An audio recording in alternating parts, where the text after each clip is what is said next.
Saudaraku, kasus melibatkan warga Aceh terkait peredaran narkotika kembali dibekuk di Sumatera Utara.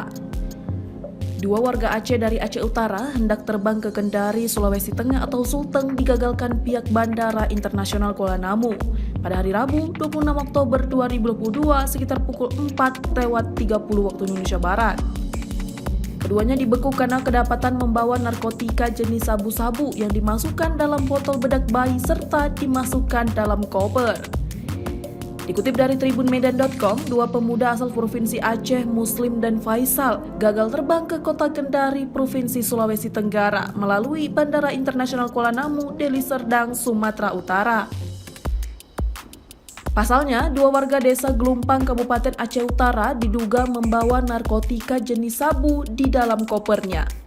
Keduanya diamankan petugas bandara dan polisi pada hari ini Rabu 26 Oktober 2022 sekitar pukul 4:30 waktu Indonesia Barat. Kabid Humas Polda Sumut Kombes Pol Hadi Wahyudi membenarkan penangkapan itu.